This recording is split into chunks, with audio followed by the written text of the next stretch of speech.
Welcome everyone to the 13th episode of the Mid-Geek Crisis. My name is Joe. Pedro, cautious. So, last week we had a few little words that said something along the lines of, it's a slow news week. And it was. That was before, of course, the year started. Now the year has kind of kicked off with a huge bang. The amount of news that we've got to talk about will probably take up most of the episode. So sit back, relax, and let's get into this because this is some interesting stuff. Joe's pretty excited at the salacious news coming out in the last week. Right. Like I'm salivating here. So today we're filming this on a Tuesday, and we usually film on Monday. And I'm kind of glad we filmed today because some news hit right before. I mean, literally hours before we decided to record this. And that is, and I'll start off with that and work my way backwards. The story is that EA has canceled its open world Star Wars title. To the surprise of maybe 10 or 15 people. I don't know. Yeah, I mean, I knew there was one coming out, but again, Star Wars games have done nothing but disappoint in the last years, so I really didn't care. I was like, oh wow, they're canceling a game that I probably would have been disappointed by. Thanks for saving me the trouble. Right. So EA isn't a developer, right? Like they're a publisher, and they've had some amazing. What do they call it? Viscera. Yeah. So what are they? They've done a few games. They've done a few good ones. Let's do that real quick. I'm gonna Google's here. They are known for quite a few games. Yeah. So I imagine, as Joe finds this information, I imagine that with the landscape changing so much and open world gaming being something that you can't just put out there anymore, you have to have other things involved with your open world games. I mean, you look at Mass Effect had trouble with its open world. I think Anthem's going to have trouble with this open world gaming. I think EA must be maybe they're smart enough to see that perhaps this game's not going to do as well as they hope just because it says Star Wars. Especially when you look at Battlefront 2 and how much of PR disaster that was with their microtransactions. Right. God. So Visceral, they've done some amazing games actually, and a lot of stinkers, or maybe not stinkers, just mediocre. So I'll start off. Their first game was a game called Future Cop LAPD, way back on PlayStation days, Jesus, and that's when they were called EA Redwood Shores. Yeah. So they had Rumble Racing, 007 Agent Under Fire. Tiger Woods PGA Tour 2000, 2003, 2004, Lord of the Rings, Return of the King, a couple of James Bond titles from Russia with Love, the Godfather.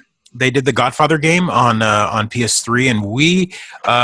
Again, they did the Simpsons game, which is, I guess it was based off the movie. But a lot of folks had fun with that one. Right. So this is where they got big, and the first big game that really caught on and made them was Dead Space. Oh, that's right. They're the Dead Space guys. Right. So they did Dead Space, and then that's when they became Visceral Games. So then after that, they did Dead Space Extraction, which is PlayStation 3 and Wii only, because it was kind of like a part 1 / kind of expansion game. Yeah, prequel, sequel. And then Dante's Inferno, they did that. That was a big one. Dead Space 2, and then Did you play Dante's Inferno? I have. I own it. I own it. That's a weird game, man. It's like a Devil May Cry, God of War,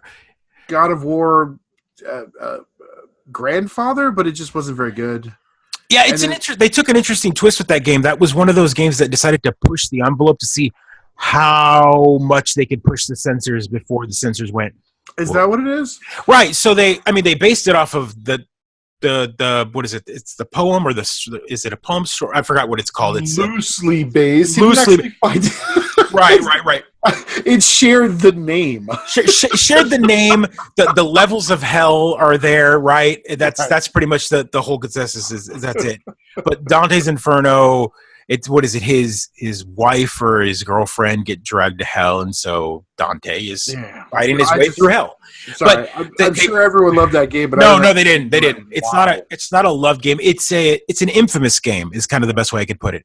It had a weird kind of release. It was released in 2010, and it was we had GTA games and we had a bunch of other things that had already happened, and this game was like God of War 2 or 3 had just come out, and so you were still used to the whole like, hey, here's Kratos like having sex in bed with women, and you'd get the health, like they do it off camera. But then Dante's Inferno had like villains with like demons with tits, and just like it was just kind of a weird like. I remember this. Yeah, it was just kind of like this weird.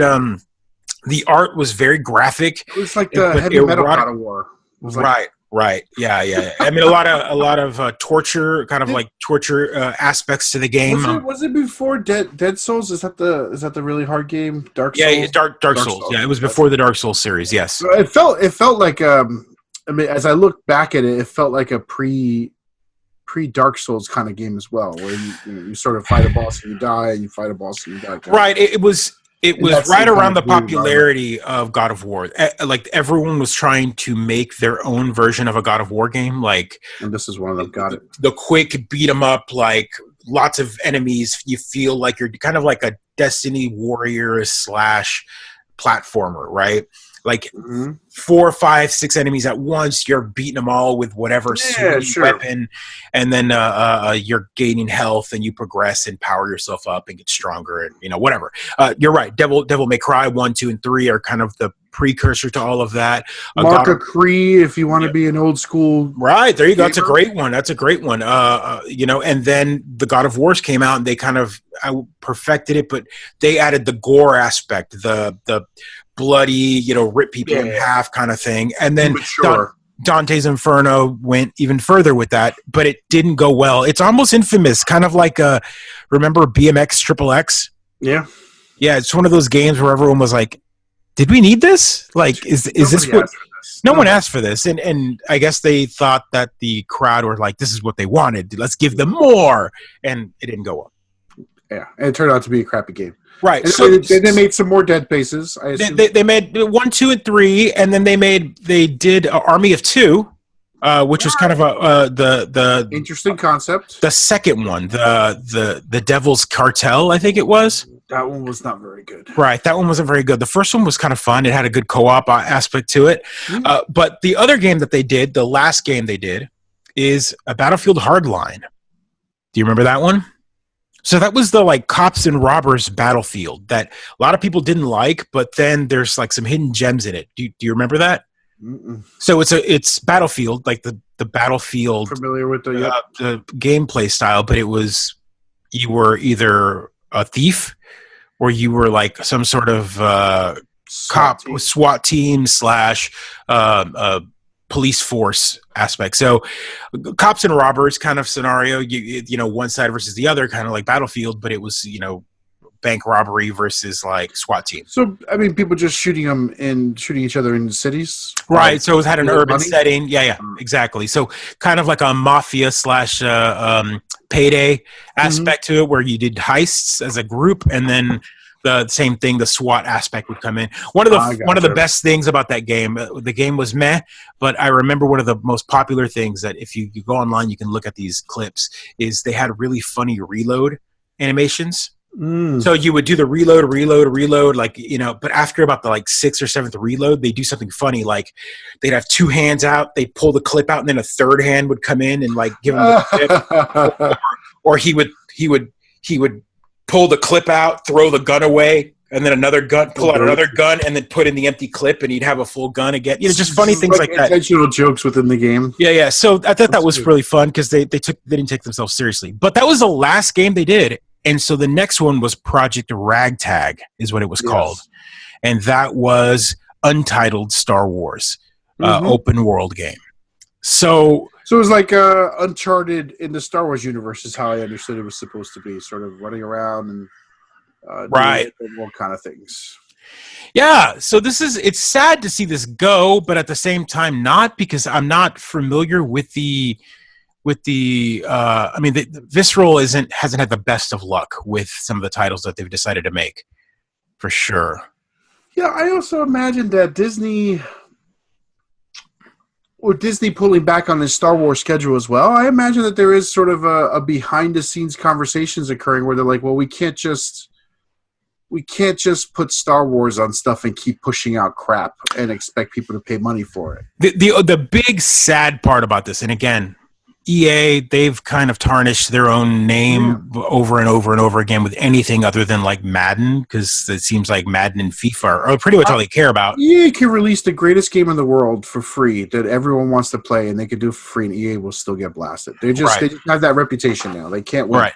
So the worst part about this is Amy Hennig, the director of Uncharted, which is a phenomenal director, was tied to this, and it is now no longer happening. So she's always been a really good cinematic storyteller. I think the Uncharted series proves that.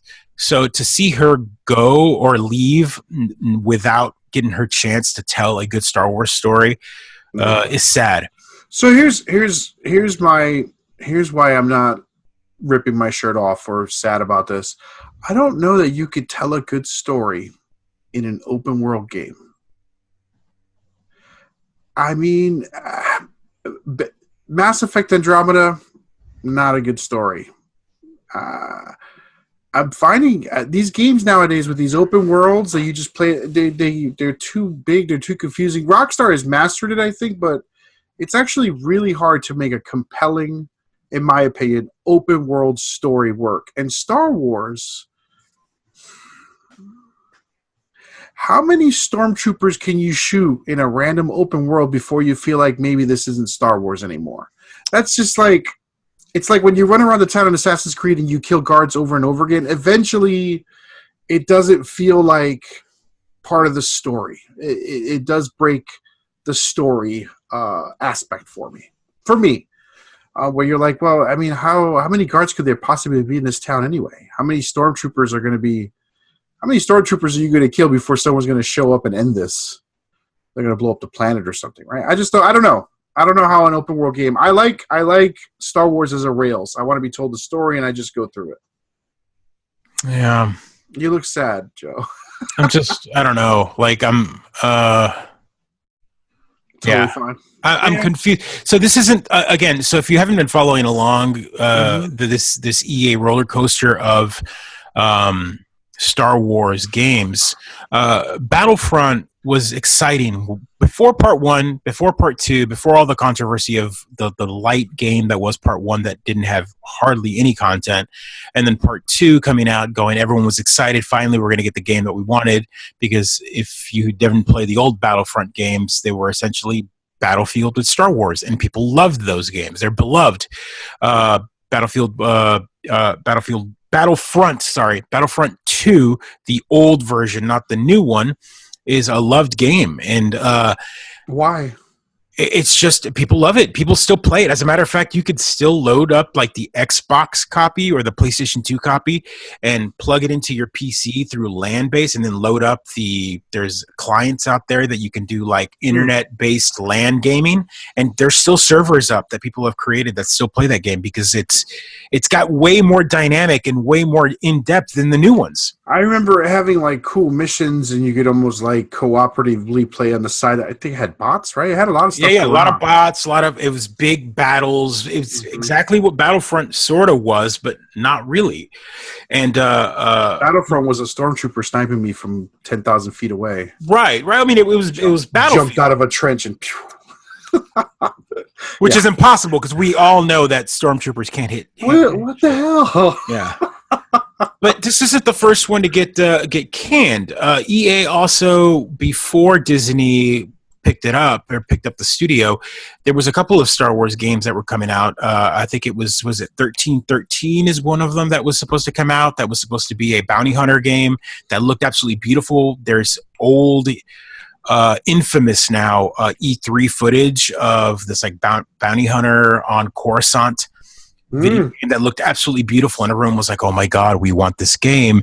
And then they pushed it all back, released Battlefront 2, and then cancel all these other games. So everyone just wanted a story-driven Star Wars game.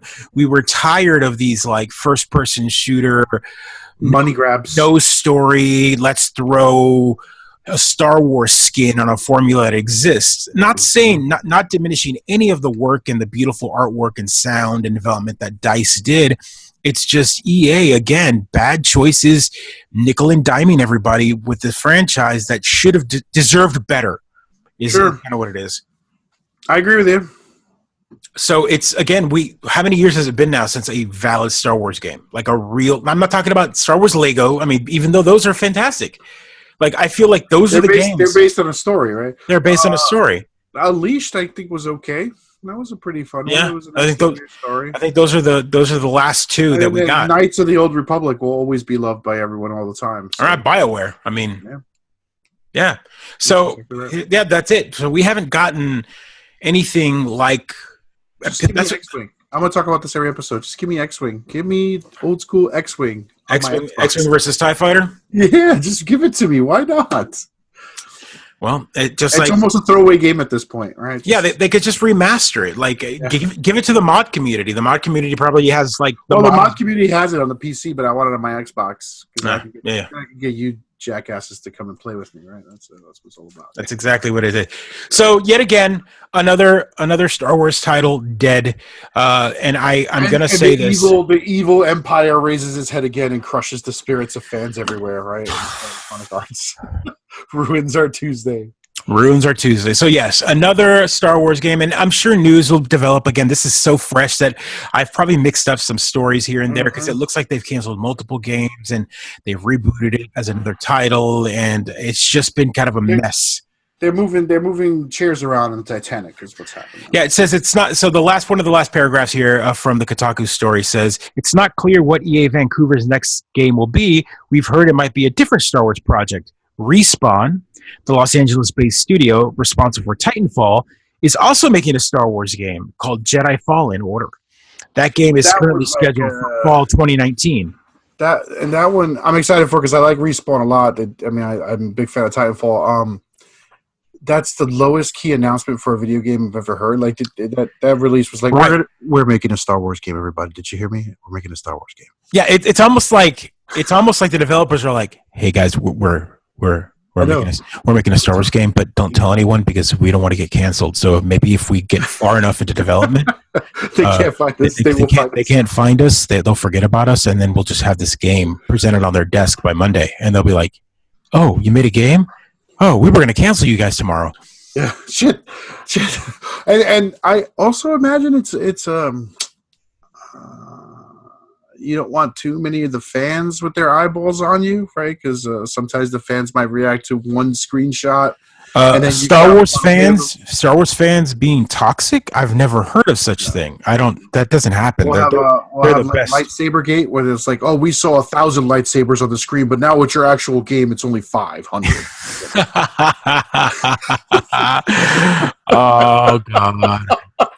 Yeah. So, I'll say this, and I think I speak for anybody that whoever listens to this podcast or this video, and that develops any games, being given the reins to the Star Wars universe in any way, shape, or form is kind of like peak development, peak story, peak anything. You name whatever you draw.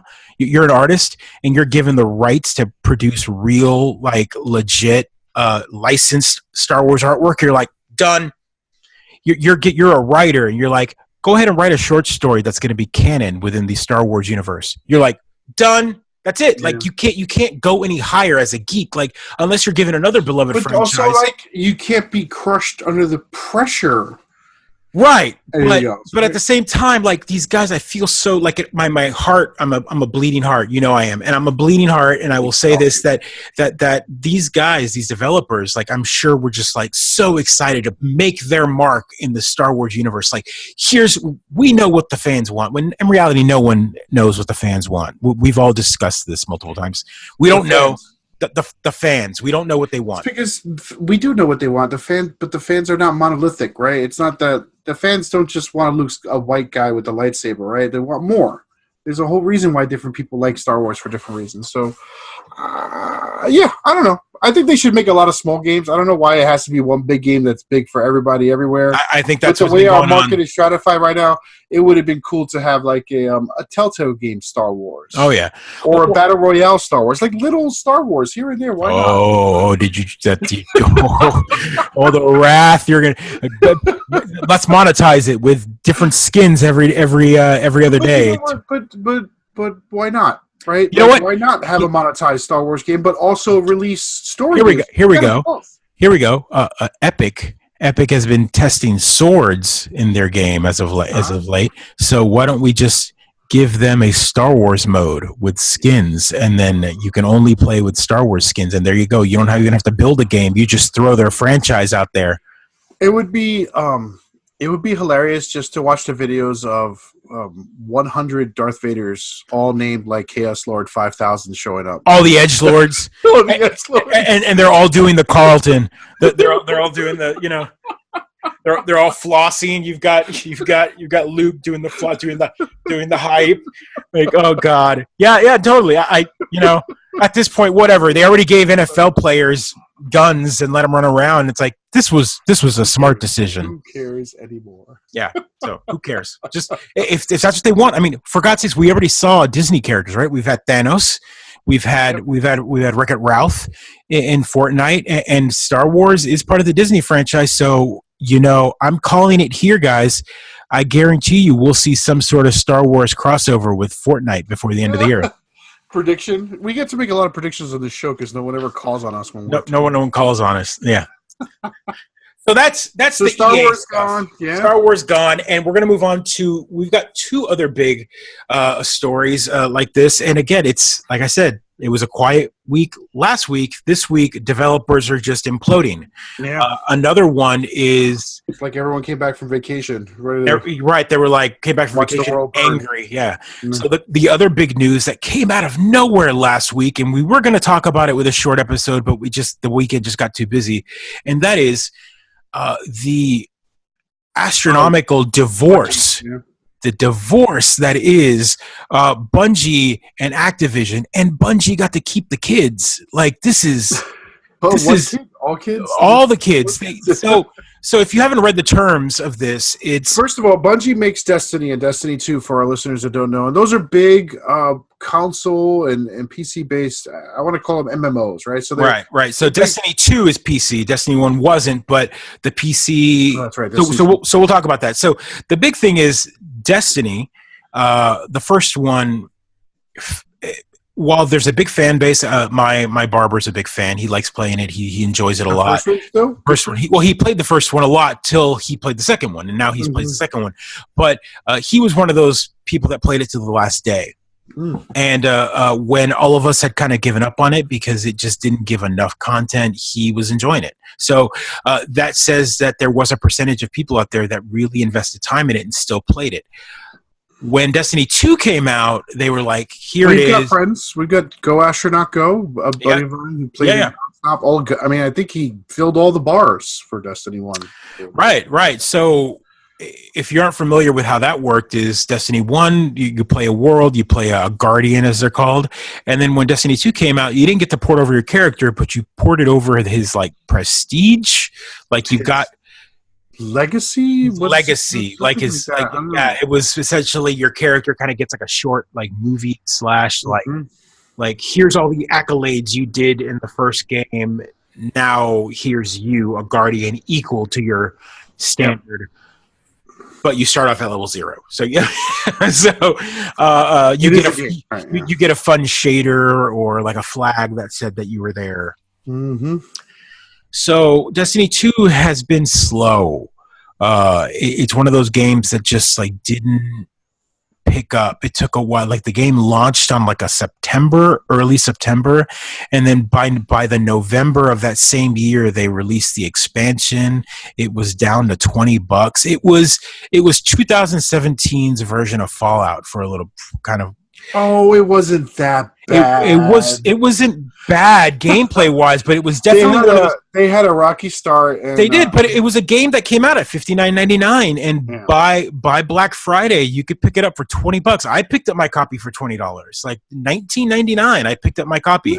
You have Destiny 2. I got it for free. As a matter of fact, weeks later, like a month or two later after that, I can't remember what game I picked up, but Best Buy was literally giving you a free copy of Destiny 2 for PlayStation 4 if you bought any game.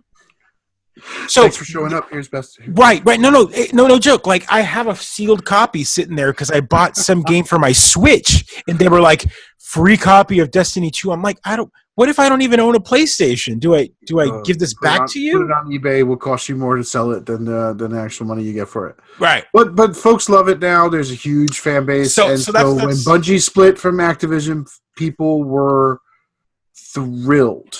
A lot of folks very excited about the future of Destiny 2. So Destiny 2 got better. That's kind of where we're getting at here is they're rolled into Activision. Activision is their publisher, which is also part of Blizzard in a way. There's like a fun-love triangle there. And at BlizzCon, we got the big announcement that with the Fallen King, I think is their newest one expansion. All this good content had been coming out, but people weren't really playing it because they lost their early fan base. So they were like, anyone who logs in for the next week and a half gets a free copy of PC Destiny 2. So they gave away the game yet again on the PC aspect. So now you had anyone who had Battle.net logging in and playing this game. And I've got tons of friends, 2 coworkers that play it every day. So they're big players. So Destiny 2, they're big, and they're like, come and play. Here's the code. Buy it. Come and play. I was like, check it out. But here's a game that's now got kind of like a building base. But again, we feel like a big studio, kind of like EA with Battlefront. Activision is holding it back. I think they're telling Bungie to cut up the story into small segments and kind of feed it slowly. When all what Bungie wants to do is make a great game. Yeah, I mean, we're how we say, it's easy to attack the publisher. I get it. That's the money man, right? Or the money person, I should say.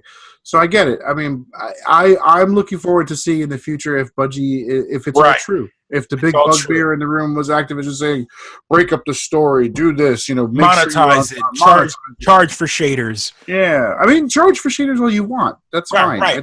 I don't care. Kind of Microsoft, but I guess there was like, loot transactions you could buy into on Destiny 2, which was a big problem. Our buddy Go Astronaut plays Destiny 2. I mean, I want to say he's not hardcore as an adult can be at our age, right? So right. He plays it. He basically invests his free time into playing this particular version of the game, and he does the raids. He's on the Discord channel. He's part of Clan. And he does all that fun stuff. And he said he was like cautiously optimistic. He was like, he's being realistic, right? He's excited to see what Bungie's going to do, but also he knows that Activision was the money, right? So, like, if Bungie's falling behind on something, they could depend on their publisher to provide more developers, more QA, more whatever they need to get it out there. And Bungie's not going to have that. I mean, they've got the Chinese company, but I don't know that they're going to have that kind of instant, I don't want to say cash, but strong support from their publisher.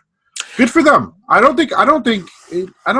don't know in my own mind if any developer has ever divorced from their publisher like this with the kids, right? They might leave, but they're leaving, right? So but with the Bungie, kids, kind of thing. And if anyone's, again, if you're listening to this and don't know who Bungie is, welcome to the gaming world. But Bungie, this isn't Bungie's first sci-fi shooter. They are creators of one of the biggest and boldest franchises, and that is Halo. They made Halo 1, Halo 2, Halo 3, Halo Reach.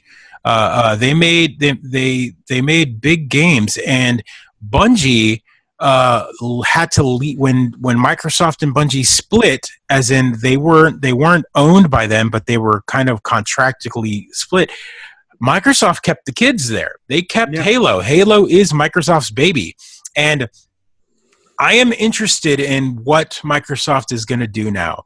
If you haven't been paying attention yet again to gaming news like we do, or at least I do, Microsoft is making some very big. That was a real subtle burn there, Joe. Well, I'm just saying, they just purchased Obsidian. I watched about a month and a half back. They had their big Xbox conference, kind of a big one out of Mexico City, and a lot of people didn't watch it, but they announced a lot of fun stuff, a lot of big things about the battle pass, or their battle pass, their game pass, and how you could see that this is their future, that they know that they're going to kind of a subscription based model with gold and game pass.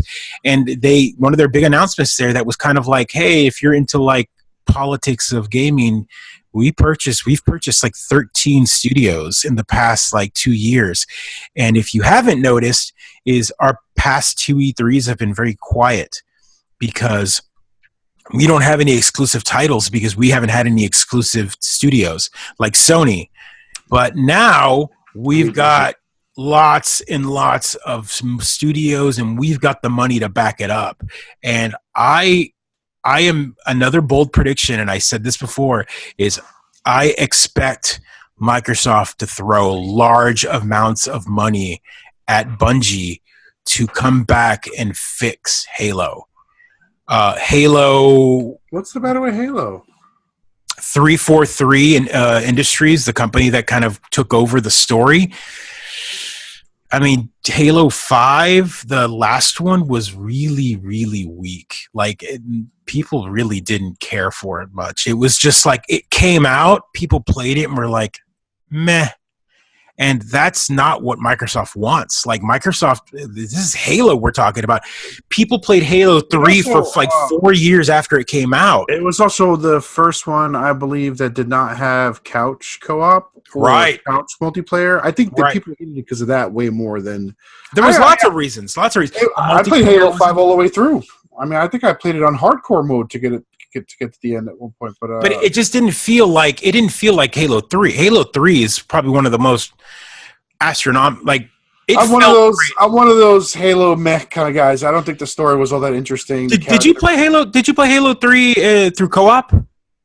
I believe, didn't we play Halo 3 together in co-op? I don't think we did, but if you did play it, I thought that is one of the most amazing gaming experiences I can remember in the modern age.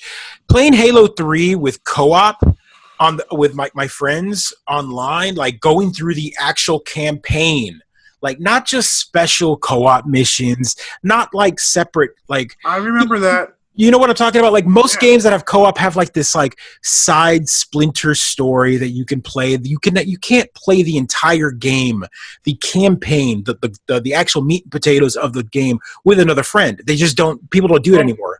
Gears of War allows you to do that, and that's why Microsoft still reigns supreme in the co-op world. Sony is like, we do single player, all Spider-Man, The Last of Us, God of War. Our fans play by themselves.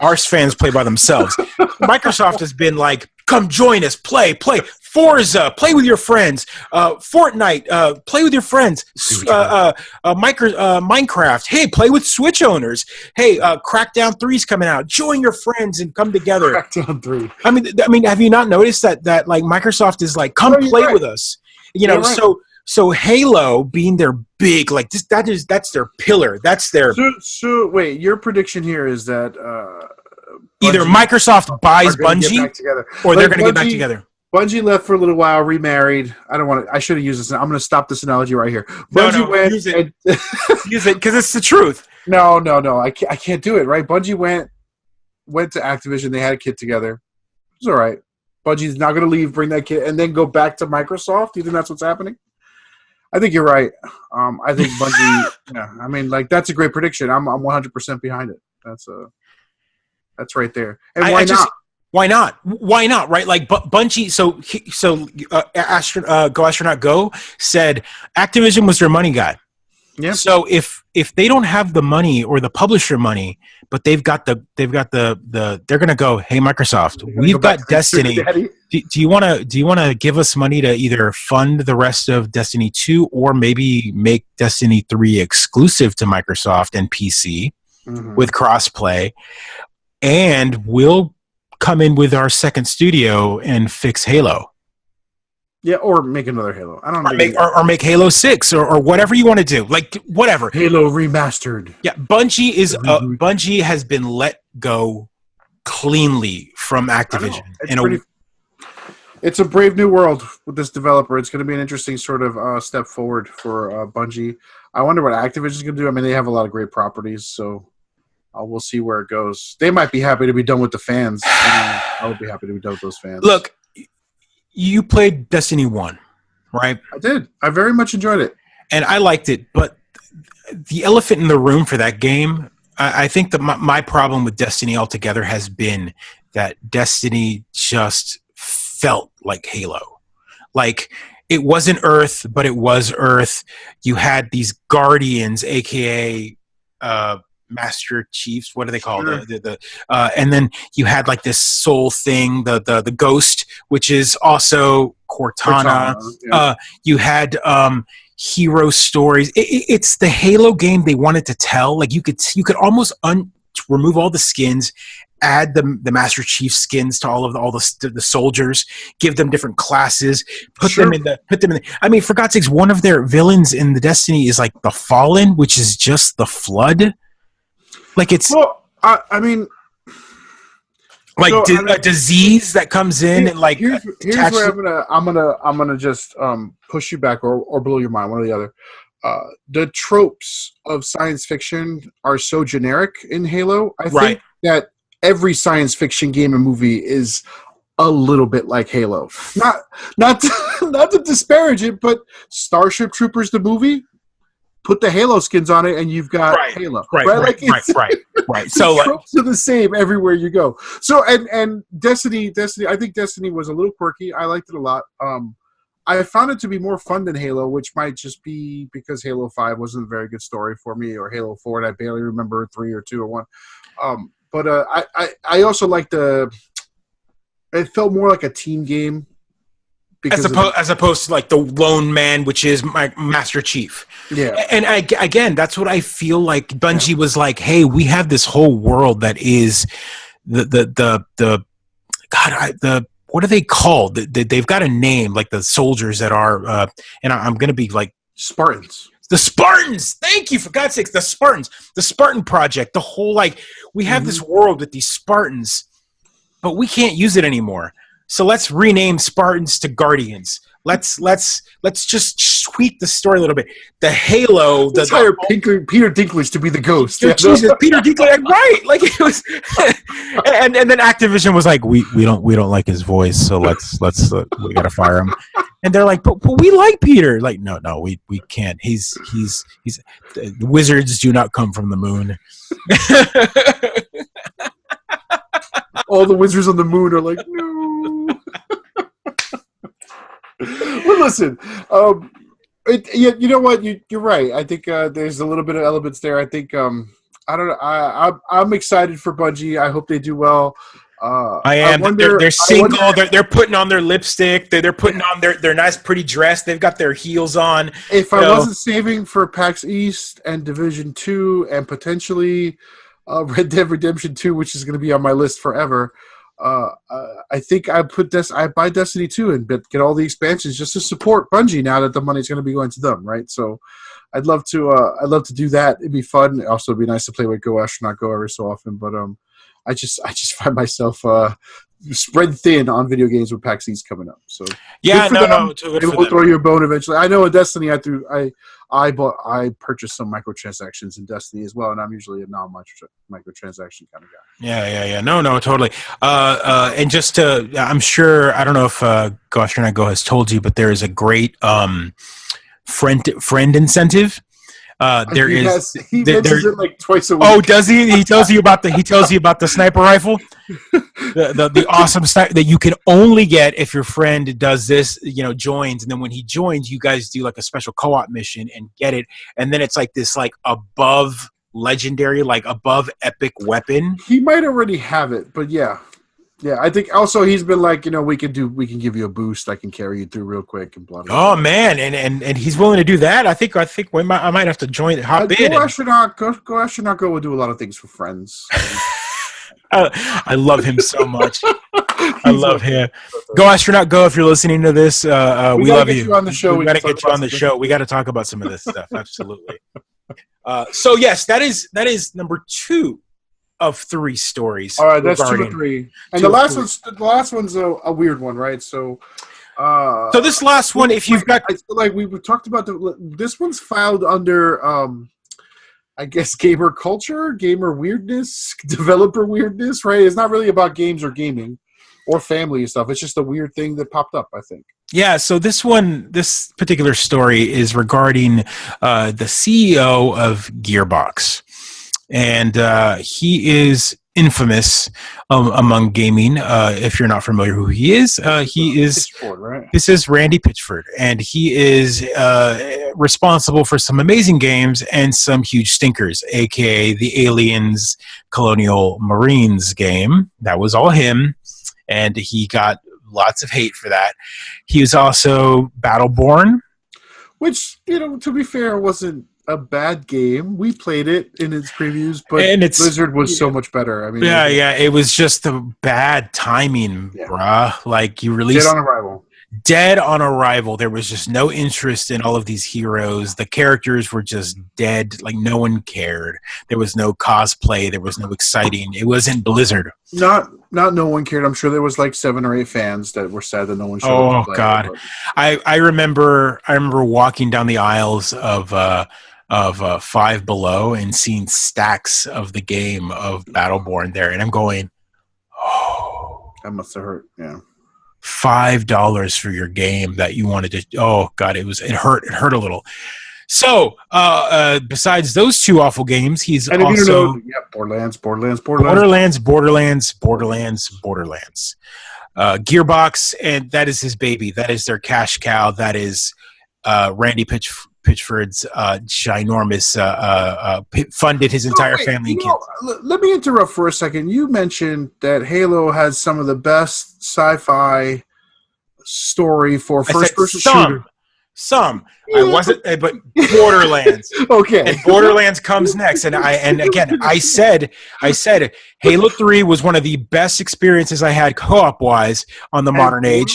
But then Borderlands came in and was bigger. Like, so, I played Halo 3 on the Xbox 360 in the early days of the Xbox 360 when it first came out. Mm-hmm.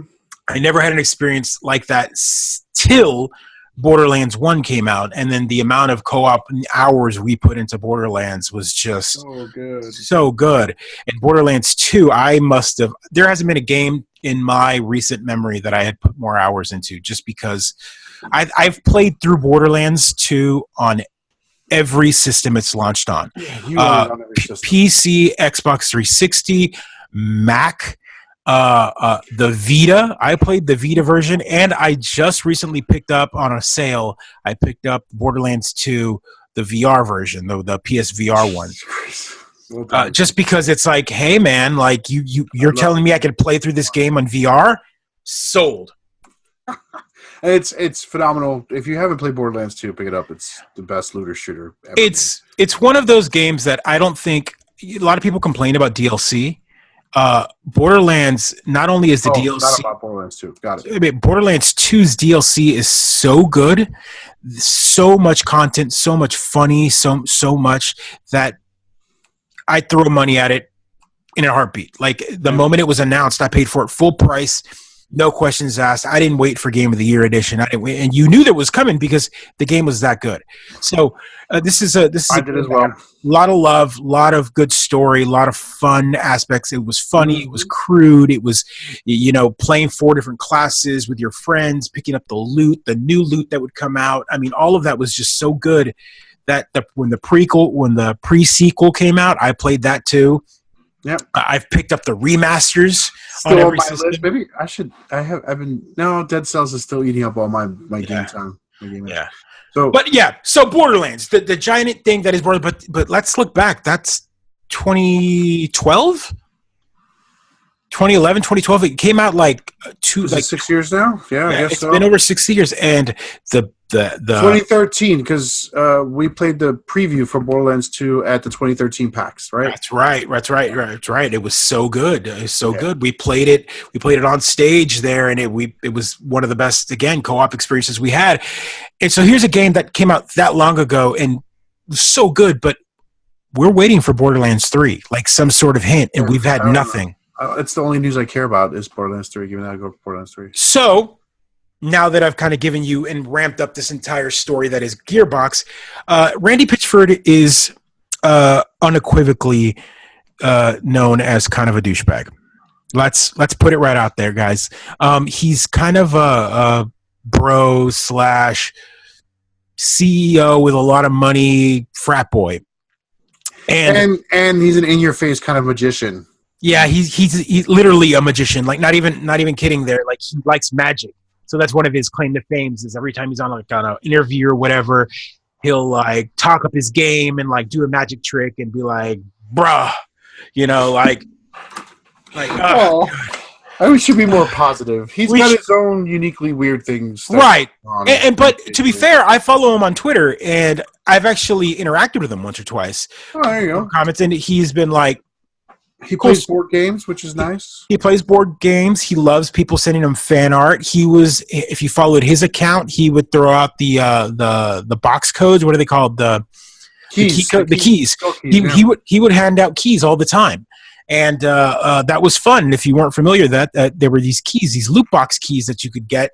That you would they were just randomly generated, and you could then go into the game and plug them in and get some loot, and the loot was randomly generated. So again, great game. The CEO just interacted with the fans on Twitter. So again, he's kind of a douchebag, but at the same time, kind of a cool douchebag. So it's all right. You like him. It's cool. You want him. You don't want to live with them, but have him over at your party. He's a nice guy. Right. Well, then comes the big story that hit Friday of last week again, and the headline is from Kotaku. I'll read this from because they've got one of the more complete stories because they've been updating the same story, and that is former Gearbox lawyer accuses CEO Randy Pitchford of taking secret $12 million bonus in a lawsuit Gearbox calls absurd. And there's a lot to kind of extrapolate out of that headline, but reading the story is absolutely bizarre, bonkers. It's all over the place. Do you want to touch base on some of this? I mean, this lawyer is a former employee and I guess a good friend of Pitchford that is spilling the beans in his lawsuit. I think $12 million stolen. There's a USB with questionable pornographic material on it. Right. There's a mention of parties that are inappropriate, and I don't even like to talk about them. Like that kind of, maybe some children stuff. A lot of just crazy, just the kind of kooky stuff you hear a crazy person yelling in the street, right? So it's a lot of stuff, and Gearbox is saying it's garbage. Pitchford is saying it's false. It's stories made up by a vindictive person. Yeah, and his name is Wade Callender. Yep. And he's a former lawyer for Gearbox, and it looks like they were buddy enough that they were giving him loans back and forth. So that's the part that weirds me out. Like Pitchford helped pay for his house. Yeah, so an MBA. There's a lot of monetary connection between the two of them. So when I see that, I think, Yeah, some quotes from Gearbox, and I got to read them verbatim because these are important. The allegations made by a disgruntled former employee are absurd with no basis in reality or law. We look forward to addressing the meritless lawsuit in court and have no further comment at this time. But then they do have more comment. They say Callender abused the privilege of credit card access by charging unapproved wholly personal expenses, including family vacations, gun club memberships, and firearm accessories, and trying to get six-pack abs. Wow! So this is like really petty. This feels really petty. Real petty. And there's just like, you kind of dig through the minutia of all this. I mean, just all sorts of weirdness. Then Callender comes back and says Pitchford left a USB drive in Dallas restaurant containing sensitive corporate documents for Gearbox and its partners, including 2K Games, Sega, Sony, Microsoft, and others. And Randy's USB drive also contains personal collection of, quote, underage porn. See, that's the part that just like we're adults. Let's extrapolate this. So he says it contained underage porn. So you don't care that he was watching underage porn until now that you're wanting to sue him, and then you mentioned, oh, by the way, it was underage porn. Yeah. Why didn't you report this beforehand? Yeah, and it might not be, but again, like this sounds. I would totally believe it if Pitchford was found with his computer full of porn. I would believe it. This is like, I'd be like, oh yeah, this guy, totally. Well, I mean, bro culture, right? Like his company computer. His company computer port. I mean, didn't we hear stories of one of the CFOs or COOs from what is it, Riot, and his like nastiness and like. I'm surprised it wasn't up on his office walls, right? Like right. So I mean, if you had big guys running a multi-million-dollar company like Riot, yeah, what are we not to expect that Randy, owner of or CEO of Gearbox, one of the biggest game company studios in recent history with such a big franchise, isn't got porn on his computer? Yeah, this guy had a USB drive with work documents, and porn. Like, you can't have two. Same drive, two drives. Same drive. Like, you can't partition that. Like, what are you doing here? Like, you go straight from the Take-Two financials straight to the porn. Like, is there no delay? Oh no, wrong folder. That Take-Two is not what that means. Nice. I'm just saying. So what? Have a look. Oh, okay. Anywho, that was Siri. I triggered her somehow. All right. let's extrapolate this even more. The restaurant in question that this USB drive was lost at was Medieval Times. Are you familiar with Medieval Times? Yeah, this is the you get the crown and the big hunk of the beers from the wenches. You have to call them wenches, right? I'm just so confused here. Like, first off, it feels like a Jim Carrey film. It's ridiculous. or that an old Adam Sandler film, maybe. Well, that was a Jim Carrey movie. Remember, was it Me, Myself, and Irene? I think he goes to that. What it is? Yeah, he goes. Yeah, that's right. There's the whole scene at Medieval Times. But first off, Medieval Times is in Dallas. Gearbox is based out of Dallas. Is it the biggest Medieval Times in the country? I don't know, man. Look, probably. Look, first off, no one from inside of the city that lives in the city goes to Medieval Times. It's just like, what are you doing there? Did you take a business partner there? Oh God. Oh. You're like secondhand embarrassed for him. It seems like. Hey, what, dude? It was a business meeting. He was giving a presentation off that USB, and then they all went to Medieval Times afterwards to watch some jousting go on. Oh, yeah, there was jousting, all right, with that. So look, I'm gonna quote some things without getting too explicit here. Randy then replied to the allegations and again, this is just dug up. He replied on a podcast, a Magic podcast, not the card game Magic, like Magic. Yeah, a podcast, because if we have this podcast, cool. Magicians, if you're a magician out there, cool. Let's go to it. Let's guest star on it. This was on an episode that went live December 22nd, the day after the lawsuit was filed. He responds saying, it's a woman in this video. I'm not going to say what they were doing. And when she. God, it's just kind of reading this. Can't even talk about it, dude. Yeah. But like, let's just say she does things, and he calls her. Well, she was a magician doing that. This is not a sex worker. He says she is legal. It was a legal cam, and yes, she was a young age, but she was 18.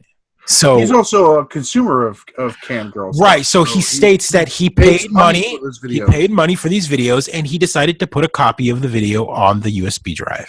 On his work USB. Did he not? That's the point that I'm just like, you can't put that shit in the cloud, bro. Like, no one show you how to do that. So he ends it by being like he wanted to figure out how she did her particular magic trick, right?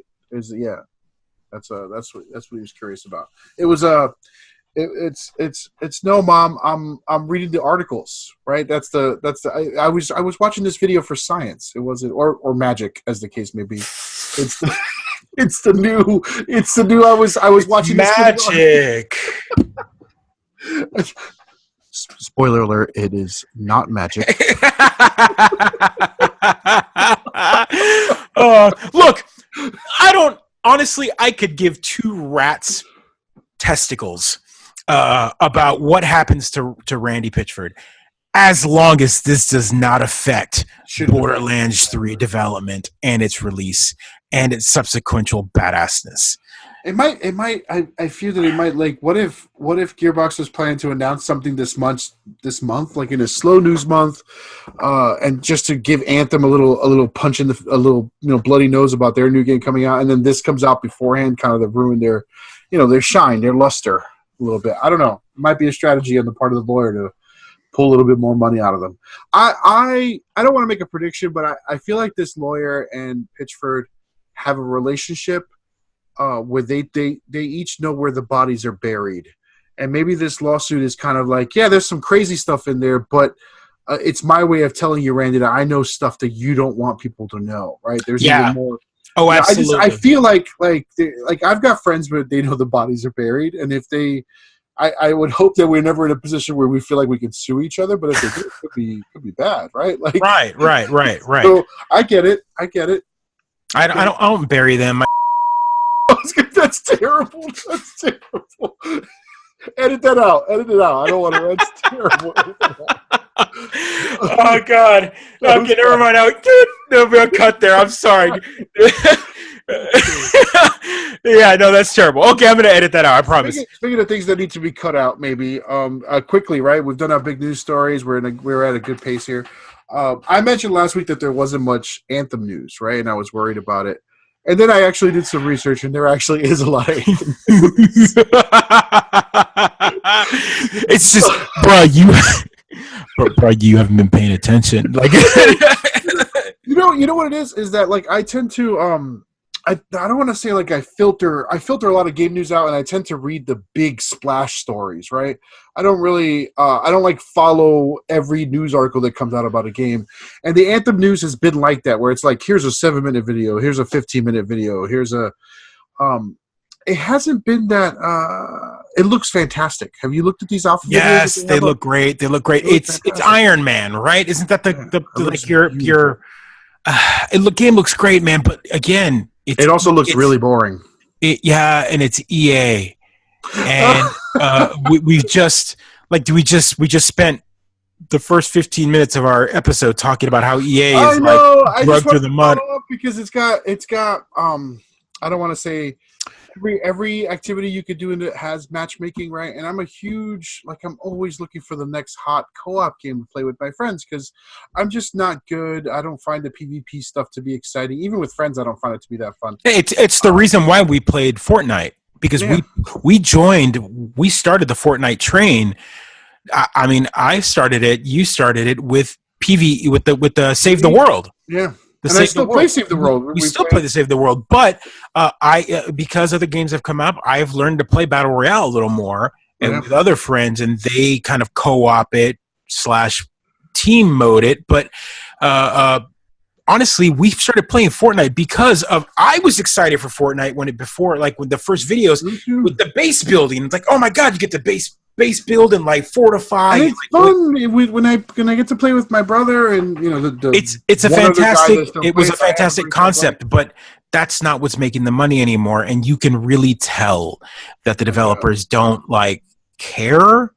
You know what? I think that might not be the right term. I think they care. I just feel like it's weird, right? Because it's one of those things where you've got this game that people love and are fans of.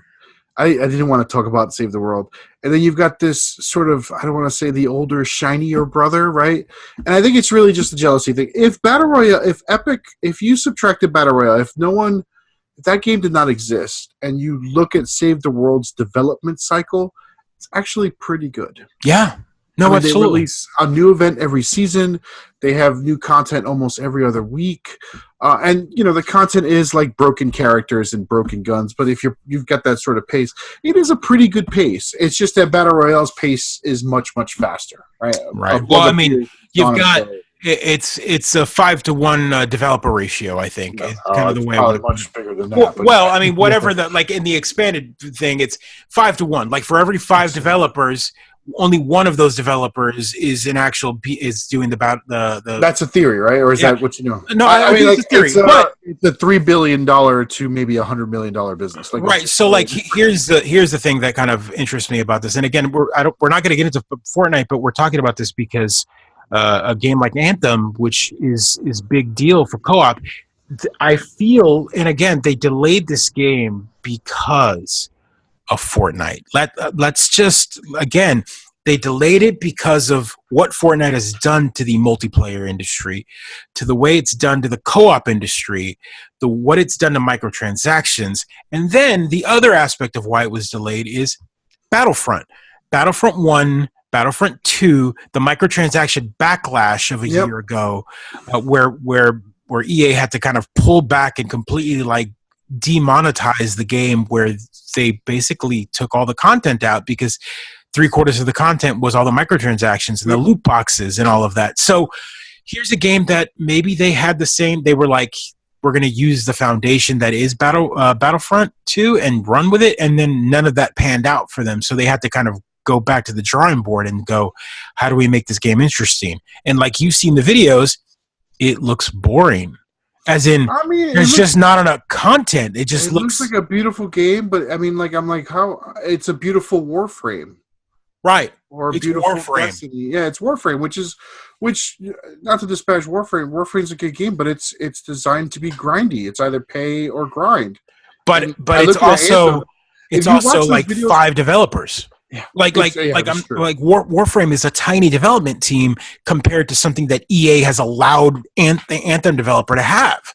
Yeah, and you look at watch those playthrough videos, and they don't talk about it that much. But if there's like a quest indicator in the upper right, you'll see like found 0 of 6 fragments, 0 of 3 golden fragments, 0 of 4 fragments, and I'm like, oh no. It's that like, really the open world missions that we're stuck with now. It's kind of like the only way to make an open world based game in the longevity of it is not by giving you interesting missions. It's by splitting up the missions into like hide and seek things.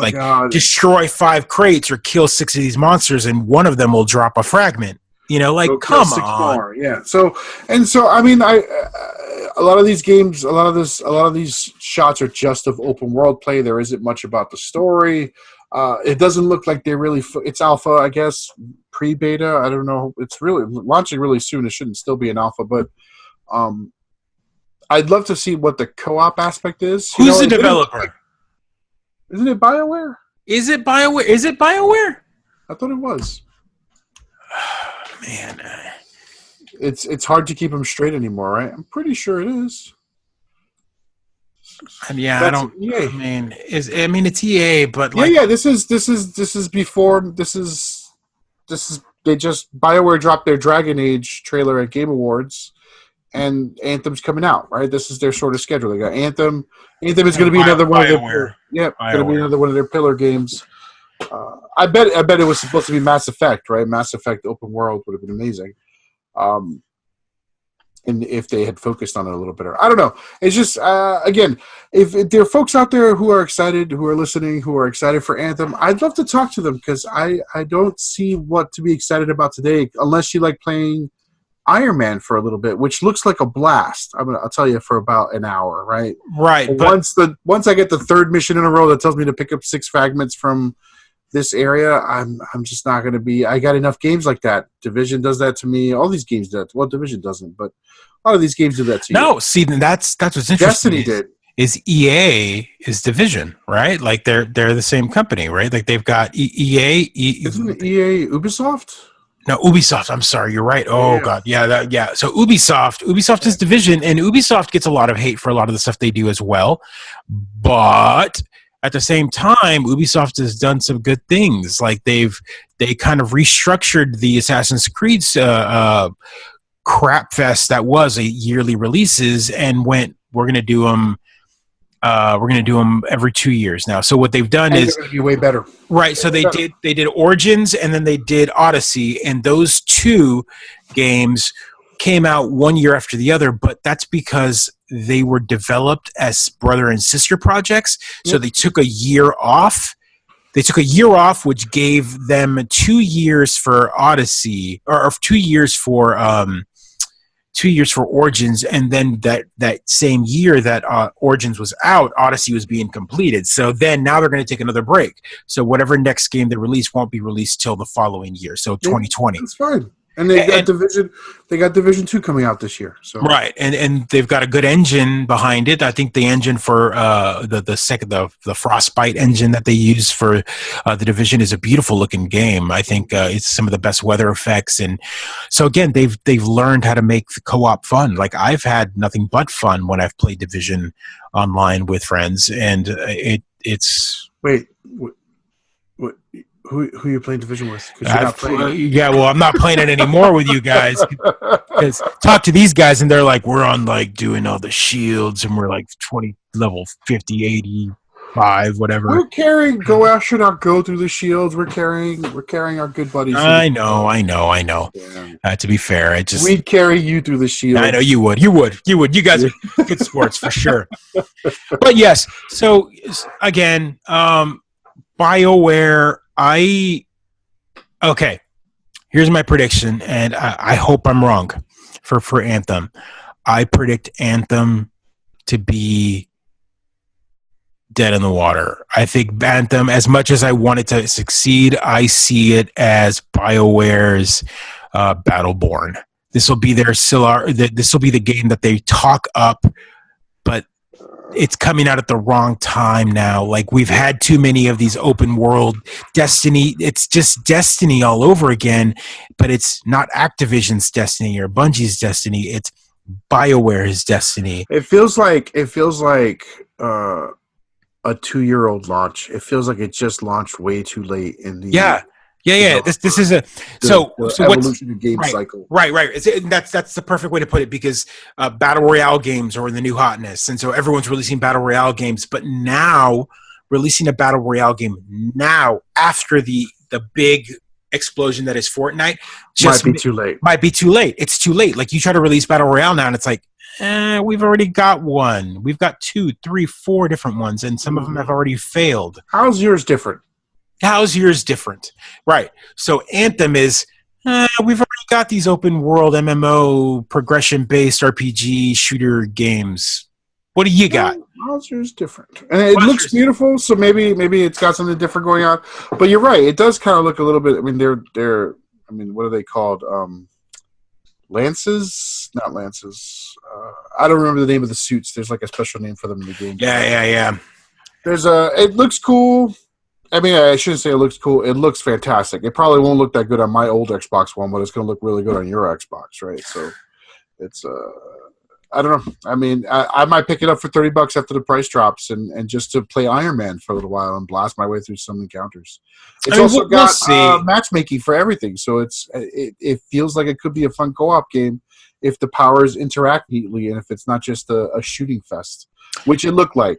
It looked like you just shot them and dodged and shot and dodged. It wasn't my problem with this is the same problem that I've had with every one of these, like, Destiny, and I'm gonna call them Destiny clones or whatever, because they're all like kind of the same game, is how long after they release the base game will I have to invest another $40 to buy whatever first DLC pack or expansion pack? 3 months. And that's too soon.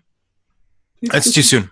This is the guy who bought Borderlands 2 10,000 times over. It's got to be a really good game. I get it. There you go. That's the answer to that. It's give me a massive amount of awesome content in the base game that allows me to go, let me move on. But then if the base game is so shallow that I won't get the good content until the first DLC drops. And then it's like, oh, well, now the base game is patched. Like they fixed all that because like that's too late. I've already moved on. If I didn't like the game the first 3 months of your release and you're throwing more content at me that's promising to fix the base game, why invest more? Like that's shit. I don't want that. We've all been through that. We're not going to do it again. We're not doing it again. I'm done with that. And that's where I'm at with these style games now. I don't want to spend any money, and that's exactly, again, I hate bringing it up, but Fortnite is there's no money invested there. Like it's free to play. The battle royale is free to play. Yes, all the other content is paid for. The skins are paid for.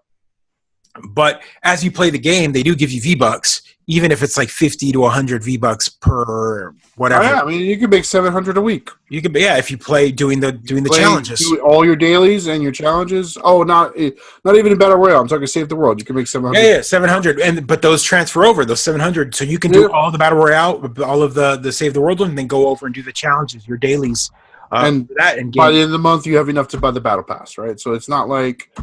It's not like you don't ever have to spend money if you grind it out, which is great. Grind it out, which is, again, that's money for them in time, right? So they make money by the amount of people. Eventually, there's going to be a month where you can't grind it out and you wind up buying it. That's their whole business model. Or 12-year-olds. Well, they do it, right? And they've learned. What do? You buy the Battle Pass. If you buy the Battle Pass Plus, they throw 30 levels at you right up front. Which gives you just unlocks 30 of the content, the one single there's level. like 1,000, right? You got to right, and then you got to get to like a level 50 or higher. I think it's like 90 or whatever to get the sweet skin, the evolution skin, whatever skin that's got the multiple modes. By the end of the event, you could start buying levels. So they give you like buy 30 levels for 700 or because you won't have enough time to grind. You won't have enough time to grind. You didn't do all the challenges. There's no way. This is why I stayed away from it. Yeah, this is why I stayed away from it. So let's talk a little bit of fun stuff. What are you doing? How was your game on Sunday? Did you play? We did play some D&D. We are finally back up and running. This is 2 weeks in a row that we've played. It's been, it was a month almost that we didn't play, so it kind of took a little bit to kind of get back where they were. Everyone had forgotten what they had done, which was good because I surprised them with some stuff. They are fighting a lot of undead, some ghouls. Still finding their way to that tomb. Well, no, they're making their way to Old Owl Well, and they've now met the necromancer there, and they're negotiating with him. They didn't immediately attack. Is that cast or cost? Cost, yeah. Cost. Human cost, which is funny because it's human cost. Right. So it's a solid pun. Solid pun there. My version of human cost has a giant undead bear pet. Oh, nice. So that was kind of the deterrent to attacking this guy. Mine was like modeled after the dude. The dude as a necromancer, and he had oh dude, man, I'm just doing research. I don't want to fight you guys. Yeah, my guy's like, what? I was sleeping. What are you guys doing? You guys are killing all of my how hard it is to make these guys, and nice. He's bald and he has a giant black scarab tattoo, which they have run into that logo disappearing on the dead as they kill them. It's like an emblem. Like that's the final mark that like revives them, I guess would be the best way. That's his necromancer badge. That's badge. Yeah. So that's the big tattoo on his head that's got his nice thing. And they're playing around. They haven't done the Banshee quest, so they were on their way to that, so I forced them to go through Old Owl to pick up that part of the quest. Oh, nice. So God, it's so long ago. I feel like I gave you guys that quest early on, and you didn't go after it until well after. It was like, oh, we're on our way to a whole different spot. I mean, right. I think you left town by that time. I had left town when y'all did it, but they've got the comb, and they ran through Cost, and Cost gave them the quest. Well, I hope they enjoy that 300 experience points when they find that. He's going to be fine-tuned, of course. Of course, I know. Because if they attack this guy, it's not going to go well for him. Let's just say that's hilarious. Yeah, especially giant undead bear. The stats for an undead bear are nice. They're fun. Nothing wrong. So that's where I'm at. I've been enjoying it. We start up again next week, which I'm excited for. Finally. Oh God. So here's a question for you. Since we're going to talk tabletop here, I am going to be at PAX South in 2 days, so I'm excited for that. And I've got some coworkers that are wanting to do some D&D. They're like, "Hey, you're willing to run?" So I think I'm going to run a good campaign. I'm thinking, do you have a place that I could look up a good single shot campaign? I mean, you could check out the DM's Guild, right? They have some basic formatted 5th edition single shot adventures. Like just an adventure for one day. I mean, you had one, but I don't know if you wrote that or if you the one I used together for PAX East. So the one I use for PAX East, and I have one for this PAX East coming up, I've already started to scope it out, is an old one that I cribbed from an old dungeon magazine, because I have a vast collection of old dungeon magazines. So my suggestion to you is that if you could find dungeon magazines, you could probably find some PDFs. Just search through them and pull out one that looks interesting to you. And then it's one of the things that's great about 5th edition. Easy to convert. Whatever monsters are there, convert it to 5th edition monsters. If it seems like too many monsters, scale it back.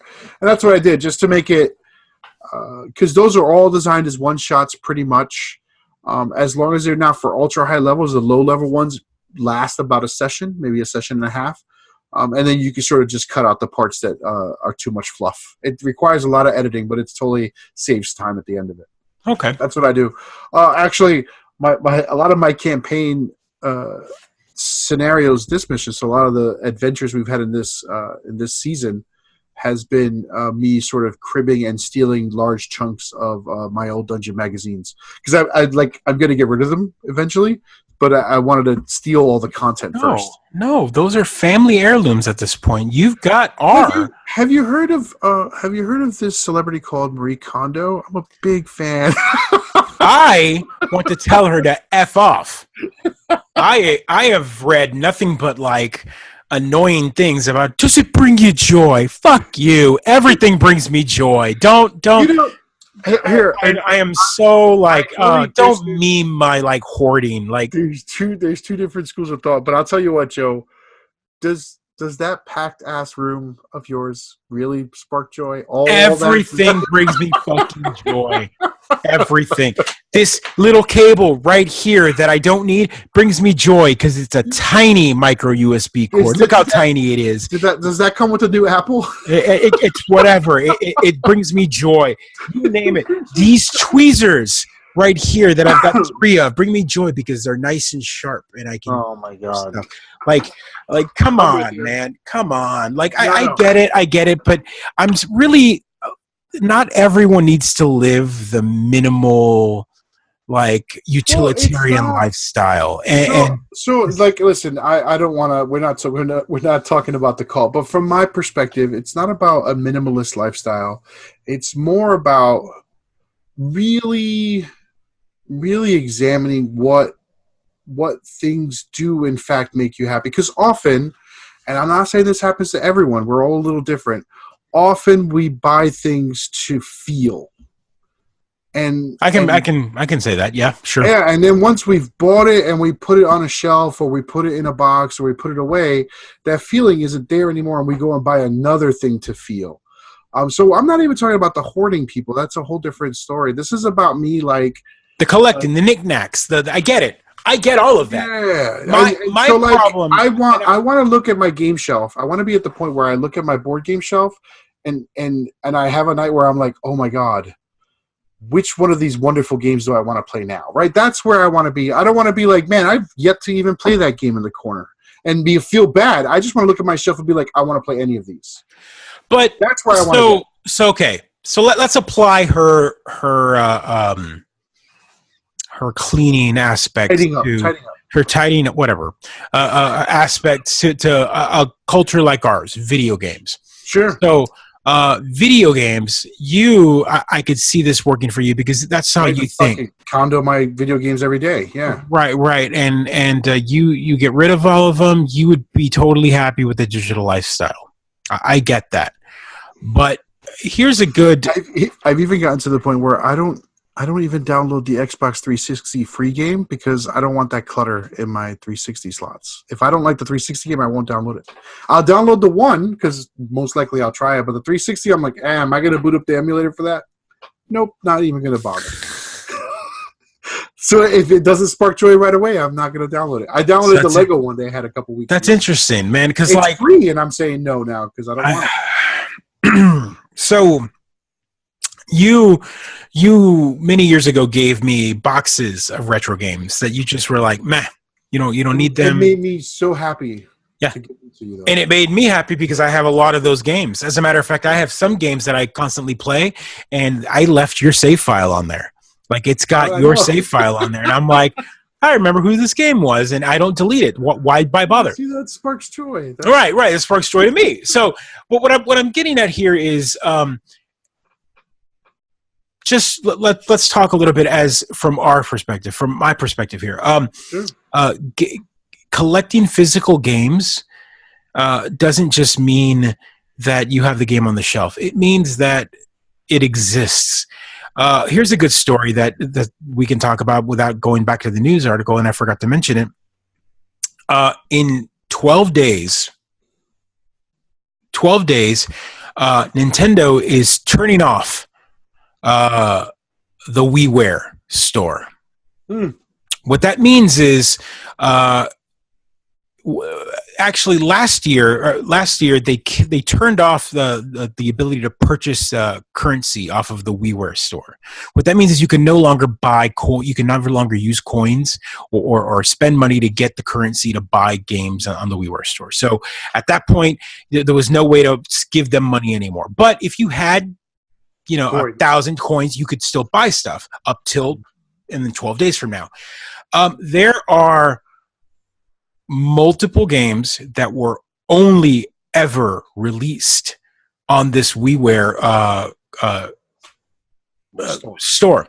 Digital content from developers, and I read a good story and watched a video of like 12 amazing titles that are like, dude, like these were great, and there's no way to get them now. What's going to happen here is Nintendo is telling everyone to go and download all these games, because after the 12-day mark, the servers will be turned off and you won't be able to download them. Okay. What that tells me is, as a digital purchaser, I am no longer safe. As in, we went through that whole like, oh, we don't need all these discs, we can just go digital. But then, like, what's stopping them from turning off that server? And you now got this machine that, if it dies, you can't go and buy a new one and re-download because the memory card that's in there is stuck to that machine. Like, there's like this digital purchase that no longer... Does that create a lot of anxiety for you? It does. It really does. So for me, it doesn't. I'm just like, all right, I guess in the trillions of games that I could possibly play, there's a group I will no longer be able to. And this is why you and me do this show. You know that, because we, as similar as we are, there are some striking contrasts. Yeah. And that's one of them for me in particular that again, I haven't done You're a big retro gamer, though. I'm a big retro gamer. I'll be honest with you. The amount of games that I played this past year was not that many, because I was so busy going through my back catalog, playing older games, playing games that didn't have any online interaction.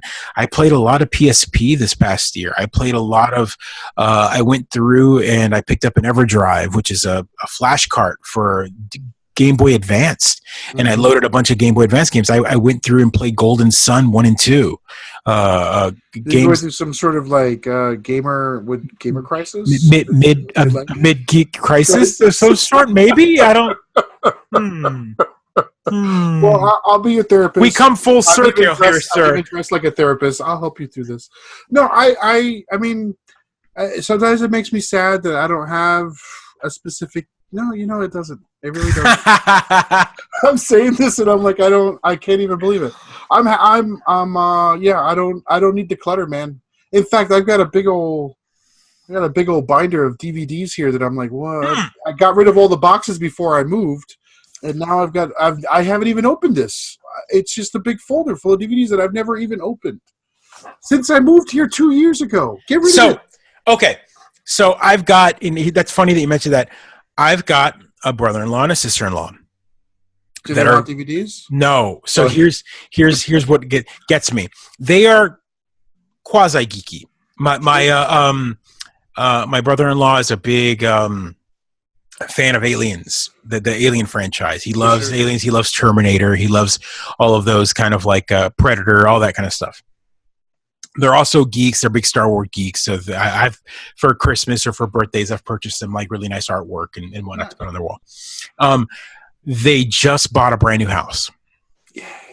So they just bought a brand new house, and they don't have a lot of stuff. Oh. Like but they've slowly been kind of buying new furniture and whatnot to fill this house. Awesome. They've now bought their permanent home. One of the things they did, which is you're going to approve of, is, and something that me and the wife just like were like, what the fuck?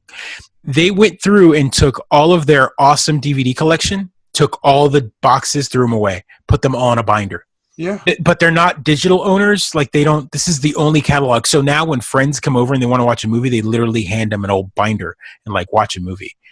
Like you now have this media room. They actually have a room for media, and they're not going to be able to fill any of those shelves or have anyone over and say, hey, what movie do you want to watch? Because they get like you say good. You think I want to go over to your fucking house and look at your like I'm at a Blockbuster? Do you not remember how shitty going to Blockbuster was and trying to find a movie when you didn't know what? But they don't. So that's you. But I have, for example, I have a digital library as well. So you've got both. I have both. So if you come over and we're like, hey, let's watch a movie, you could just grab the remote and be like, boop, boop, boop, boop, boop. Oh, this movie we haven't seen it. Let's watch it. I could probably do a search, right? I'd be like, oh, I want to see Starship Troopers. Right. Yeah. Yeah, right. And so that's kind of, but they don't have that. And so their only version of that movie is a DVD copy stuck in a binder where they've thrown away 3/4 of what they paid for. Like when you buy a DVD back in the day, you pay $20 for it. Let's be honest here. $4 if it was the disc, the rest of it was the plastic and the art and the air and the air. Right. So they've trashed it. And while I would say that's cool for certain things, if they had replaced all these with digital copies, I'd been like, okay, I could see that, because I have gotten rid of a lot of my DVD copies because I have either bought them on Blu-ray or have gone digital with them, because some movies just don't need to exist on anything higher than DVD, so those might stay. Or there's certain movies that don't get like okay, here's a good example: Biodome. Some movies higher than DVD. Biodome. Let's talk about what is Biodome? What is Pauly Shore? What is it? Okay, all right. I would delete it off my digital hard drive. I don't need to own Biodome. I don't need it. You don't need it. Never watch it. But I have a wife that will watch it occasionally, so we do have it digitally now. But as what I'm just kind of making an example here is, here's a movie that I probably bought for $5 at a Walmart. Am I going to have to buy Biodome when she comes visit? Oh God, yeah, absolutely. But what I'm saying is, it's a kind of a trashy movie. There is no good definitive like quality to this movie. It's just kind of a silly movie. You're not getting like 4K quality out of this. Like it's just Pauly Shore doing Wheezing the Juice, and so what I'm getting at is DVD is perfectly acceptable. Like the quality, like I don't need it in a higher quality. So I'm gonna throw this out here. Lord of the Rings. Is DVD perfectly acceptable for you? No. All right, so absolutely, I don't give a shit. Freaking not. My eyes can't tell the difference. Oh no, sir. I'll watch it on a non-HD TV just to drive you crazy. Sir. I have 2 letters for you. One's a U and one is probably an F. I'm not sure yet. It's not You're a Monster? Listen, and you know what? I don't I'm going to practice the KonMari F. I don't judge you for your, like, that's fine, dude. If all of these things spark joy for you, go for it. But for me, that binder on my shelf does not. It sparks the opposite of joy for me because I see it. We don't use it. It's dusty. I could put something else in that space. I don't have a lot of space in my office. That shit needs to go. Get it out of my life. And it's the same thing with the dungeon magazines. I have it all electronic, but I do like to flip through some. So eventually I'm going to go through them and pick the ones I really love and then frame them, put them up or something so that I have them forever and then the rest can go. Okay. So look, your frame. So I've. This isn't the first time this like niche person. It's just because Netflix threw some random celebrity up that does it now. Whatever. F off. Look. TLC has been doing this for the past 20 years. Their entire show is based off of that. Like I didn't mean to talk about this for hours and end, but like love it or leave it. Between the KonMari method and TLC is that I think TLC exploited hoarders and the sort of and the housing thing and the kind of organization, that feeling you get from organizing. They exploited it. KonMari really does flip it on its head, I think, and talk about what brings you joy, rather than having to fit into this like lifestyle of like a perfectly organized life. She doesn't care about any of that. She's just like, oh, you want to keep this? This gives you joy. Let me help you put it away. So that also gives you joy, and it's very different. It's very different. I'm a big fan. I'm trying to get Sarah on board, and I love it. I'm gonna make Romy's life is soon going to be KonMari. She's going to get rid of a lot of her clothes this summer. I'm freaking Christ! I'm buying her way more gifts this year. She doesn't need it. She doesn't play with half of this stuff, and I don't care. I want her to experience things. I don't want her to own things. She's going to experience opening that gift and loving it for the 5 seconds. I'm going to buy her tons of grab bag toys just to drive you freaking bananas. I swear to God, like. This is like, if you told me today that you were like, we're gonna join a mega church and we're gonna start singing like all these like Christian rock songs, and I think we're gonna send her to like Bible camp, I've been like, that's cool, bro. But the fact that you're like taking the choice away from her of like enjoying like things in that aspect, totally, I feel personally like attacked, sir. All I'm doing is saying that you're trying to get Saren on this lifestyle. Like, come on, man! Like, yeah. Oh God, I love Saren. Because I love Saren too, but let's be honest, right? There are moments where you go to do something and you are paralyzed by how many options you have in front of you, and it's a mess. And that's no good. I don't want to live that life. I don't like that life. I don't want that. And I want other people to experience that. I've joined the cult. I'm a big fan. Having said that, Joe, I've got 2 closets downstairs and a full nerd bunker full of things. Like, it's not like I'm a minimalist. So I'm gonna exploit this. I'm gonna buy a DVD and I'm gonna buy a 3D printer and fill my life full of more things. Like, I'm not getting rid of stuff. I'm still getting a shit ton of things. I just want the things I get to matter. So I'm going to exploit this. I'm going to say, I think you have too many minis and Dwarven Forge sets. So I think you should build like the city that you like and make it a permanent city, and then you can kind of pass that off to other DMs you might know. Do you really? Yeah. It's for for cash. There it is, sir. So if someone doesn't have the cash, so you're not going to do what she does. She puts things in boxes and donates them. Oh, you got to give that shit with their clothes and books, but don't even get me started on the book shit. She's like, you only need 30 books. That was a weird thing, but yeah, man. She says that. Yeah. She doesn't. I mean, you really don't need more than 30 books. You want more. I want more than 30. I want a goddamn library. That's what I want. I'll be honest, I've been looking at my book collection and I have maybe, not counting Dungeons and Dragons and graphic novels, right, which are books, I probably have about 30 books. Right. And but I KonMari'd all my stuff before we moved here, all my books. I already filtered them down to the 30. And I'm going to tell you what, I look at that shelf and it gives me a smile every time. It's got my Gibson. It's got my hero protagonist. It's got Snow. It's got all the books I love and adore. Physical copies of them. Physical copies. But also, I don't know if you're a Kindle buyer. I am. So yeah, I'm sure your digital library of books is far greater than 30. A library. I take them And out of the and and library. my No, I take them out of the library. I take them out of the library. yeah, but they still belong to you, right? Like but they're no longer like you can't delete them. They still it's like They do.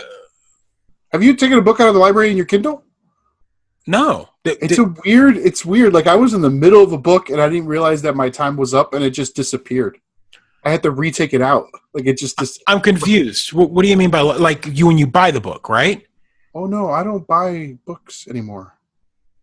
So I have a bunch of books I love, and I take books out of the library. I use the app. It's connected to the library, and I just put it on the Kindle or via their library app, and I just read it there. So enlighten me here. I'm confused. Library, so like an actual like physical like library, like like a physical library, like the Janesville DeWitt Free Library, the public institution up here, New York State Library System. You can now take books out on your Kindle, and it goes to your Kindle. Instead of grabbing a physical copy there, you could read it on your Kindle. I think I've known this, but I feel like it's one of those things that it was really hard before, and now it's much easier. Okay. Amazon made it super difficult. In fact, Amazon's sneaking that you can take the book out, and then it'll disappear off your Kindle. But what will still be there is the link to buy it. Like it's like, oh, the library time is up. Don't you want to own it? And I'm like, no, I don't. I'll take it out again. Like it's just. And does the library have a certain amount of copies that they're allowed to have out? Like, how does that work? Yeah, it's a certain amount of copies, and you can reserve it. And the minute it's free, it's yours. They'll send you an email saying, "Hey, the copy's on your Kindle. Go read it." That's the future I want to live in. I don't know if I want to live in that. Like it's ones and zeros that you're telling me that it doesn't exist, that you have to wait for it. It's ones and zeros. Just give it to me. Like you've got, but it's like DRM because that's a publisher agreement. Yeah. Publisher agreement, licensing, money that doesn't exist. You're owning something. Mm-hmm. I mean, that's a whole like weird spiral of like, yeah, I don't know. Interesting. So library. So you don't buy books from Amazon. You check them out, and you can find every book you want from the library? No, not every time, but most of the books I want to read, yeah. So I'm an Audible guy. Mm-hmm. I like books. I really want to be an Audible guy, Joe. I really do. I've tried. They put you to sleep. Yeah. So I'm like, oh, this is so great. This story's fantastic. It's so I'll only get a book from Audible when it's from an author that actually has, like, for example, anything Neil Gaiman has ever done, he narrates, and he's an amazing reader. I mean, come on, they got the what is it, the New York Library got him to read Christmas Carol, and they the few years back they got him. It's a big story. They get shared every year.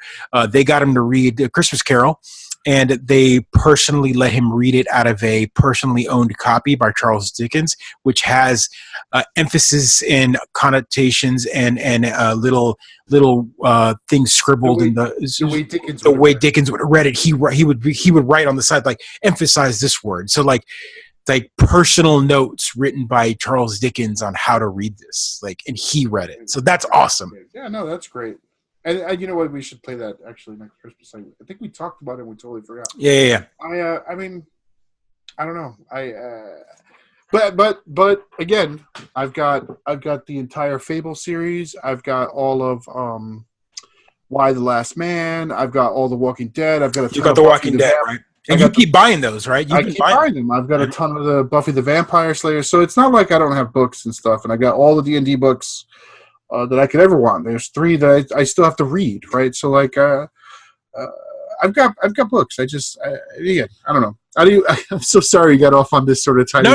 It's okay. I mean, we're patting the end of the episode, and it's good stuff to talk about. So yeah. So we did. Speaking of Condo Marie, so not really speaking of it at all, but I did a board game night last night or Sunday night, which was a lot of fun. Oh, that's right. I did hear that you guys are doing that. What'd you play? We played Cult Express. Remember that one with the cowboys? That's the name of the game. Thank you for reminding me. That's the one. So I played Bang a few, and I was telling him I played this cowboy game that had like the train and the thing, and I was like, what is it? Colt Colt Express. Express, yeah. So, for folks who don't know, Colt Express was, I think, a 2012 Spiel des Jahres winner, or 2014, maybe a little later. It involves cowboys. You're all looters on a train. You're robbing it, and you're all competing against each other. The conceit here is that each of you sort of program your moves, 3 to 4 moves around, and then all of your moves sort of happen at the same time as the folks flip the deck. I like it because it's got this interesting sort of, as I'm explaining to people who've never played or don't play board games that often, they get this glazed over look like, what the fuck is Pedro put in front of me? And then it happens. And then I'm like, let's play a practice round where, you all see how the cards interact and we'll just do it. And then once everyone, like, halfway through the round, it all clicks. And then when they see the result, I'm like, should we reset the game to go forward? They're like, no, let's play this out. Like, they totally get it. And it's one of the few games I have that plays well with 6 players. Right, it doesn't take a long time, so there's not a lot of wait time between turns for 6 players. So it came, I don't know. I don't know if this is my problem, but my problem or anybody else's problem. But for board game nights, like if I invite 3 people to play a 4-player game, 1 person cancels. Right, so we can't play that 4-player game anymore. If I invite 5 people so that we can play a 4-player game, 2 people cancel. So I wind up with only 3. If I invite 6 people over to play that 4-player game, 7 people, all 6 people or 7 people show up. Right. And I'm always like, why can't I just, because I've got a couple of 4-player games that I really want to play, but I always wind up with 5, 6, or 7 people coming over. I can't get 4 players to sit down and play Dragoon, but then like the day that someone wanted to play it, I had 6 people, and I've got the expansion, but I've never played the expansion. Even though I own it, I want to give it a whirl before I kind of like jump in. So having to learn it with a bunch of new people that kind of like I'm trying to sell them on board games is hard. So I'd rather just play the base game and step out and be like, all right, I'll run it for you guys and you play. Yeah, so that's what I originally offered to do on Sunday night. I was like, I'll run this game just to watch how, because I really want to see how it plays with 4 or 5 players. It's called Networks. It's by my buddy Gil, and I love it. I think it's a really solid Euro that it doesn't instill that sort of analysis paralysis that a lot of Euros do. Yeah. But I just put Colt Express out, and it's a great time. And it's one of the things I like. I struggle with it so much and so often. I wonder how many people who organize board game nights, what do they do? Like, how do they like? I was like, do I set up 2 tables and we just play on 2 separate tables? 2 games? That doesn't feel like a good group activity. You can only do that if they're all gamers. If they're all gamers, right? So like when we go to PAX, we all sit down and we've all played board games. So there's none of that introduction mode. We're like, hey, have you played board games? They're like, I've played Monopoly, and I'm like, have you played? That's not a board game. Like I mean, well, it is. Let's not diminish all hashtag all board games. But except Monopoly. FYI, folks, he hates Monopoly, so I always bring it up. Heat of 1,000 suns. Heat of 1,000 suns. By the way, I meant that one of the troll gifts that I was wanted to send you the Millennial Monopoly. Have you seen that one? I've seen it. It's trolly. Like, have you seen it? Like, there's like cards in there that says that they can't afford anything. I saw the Fortnite Monopoly, and I was like, I'm going to get this for Joe. Oh God. Oh God. No. But Millennium Monopoly was like that. It's got all these like conditions that I thought you would have liked, and I think you might actually enjoy. It might be a modern sort of take. But yes, people that have never played board games, that takes your entire focus, and you have to put one game down and really sell them on the idea that this isn't too complicated. Because again, a game like Monopoly is like roll the dice, move your token, boom. That's the rules. Land on a card, draw a card. Those are the rules. Games like Seventh Wonder, it's got some options. You're like, you've got to trade. There's like collecting, winning conditions, tokens, all of this kind of stuff, and trying to teach that to someone that you kind of get this like, I don't know what it, but then look at their face.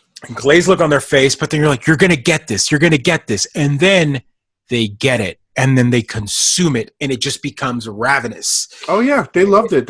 We played 2 full rounds. Everyone had a great time. I was like, after the first one, I was like, oh, everybody, it's like 10:30. You need to go home. They're like, let's do one more, and it totally went faster, and everyone got it. And that's also my like. my main goal for board game nights is to have enough of these people over. Like, these were 2 neighbors down the street that don't play that often but are interested. This is another neighbor that I met on Miss Borland, and then 2 people in my regular D&D group. I want to get like a regular group where I could be like, hey, everybody, let's play this game this month. Every time you come over, let's just play the same game till we master it. Then move on. Captain is dead. Yeah, see, I like Captain It Did a lot, but there is a lot to explain to a There new is, player. but it's such a good game with lots of players. Yeah, no, that one's coming to PAX East, for example. Right. It comes every year, and it's always. I should like sign it on the inside or get some sort of stamp to market it every year we bring it. Every year we bring it. It's so funny because that's one of those games that we bust out every year, right? And it's because it also has a lot to do with the fact that you've got the Kickstarter edition as opposed to the new edition. But the Kickstarter edition has like the fun little weird token, the little fat guys and all that, and the card art is a little different. But every time you bust it out, it's not like it's not a game that you can't buy now. You can find it everywhere. But the moment you bust it out, people walk by, they're like, "What the heck is that?" It's a good like make a friend game. They stop and they're like, "What is that, guys?" And I'm like, "Oh, it's Captain is Dead." I'm like, "Oh, what does it do?" And they're like, "Oh, Star Trek. You know, Captain just blew up. He died. So all the rest of the teammates got to play. You got to repair the warp core." And they're like, "That sounds really cool." And lo and behold, one of them will stop and sit down and play. And they're like, "Oh, this is great." It's one of those games that just draws people in. Goes for it. So, yeah. So anyway, I wanted to talk a little bit about board game nights as well. Yeah. So problems we have. PAX South, guys. This episode should go up by tomorrow. It won't take me long to edit and throw up. I will be at PAX South. I doubt anyone listening to this is actually going to say, "Oh, hey, I'm going to meet you there." No, it's not going to happen this year. But I will have some interviews. I will try to put up some supplemental stuff along the week this week. I'm going to create some content, and we'll go from there. This is going to be the first convention I go with the Mid-Geek crisis behind my, in my arsenal. And I think Pedro and me have bonded much in the talking to developers at PAX East prior. And I think now that I've got some sort of outlet to push that out on, it's going to be fun. So I'm excited. And unintentionally, y'all got another double special episode in January because we're already at an hour and 45 mark. That's all right. And there'll be some edits. Especially one in particular. So thanks for listening, everybody. Make sure to like, share us, especially on the YouTubes. I see we got a lot of likes on the Instagrams. I'd love it if we got some likes. Yeah, absolutely, guys. Please share it if you're into this kind of content. I know you are because you're listening to us. I know you have friends that are into this stuff too. Share it with them and make them like it, and let them make that decision. That would be fantastic. That's my. Great. That's what I want. Thanks, everybody. Appreciate it. Have a good one. Episode 13 in the can. Have a good one, guys. Bye.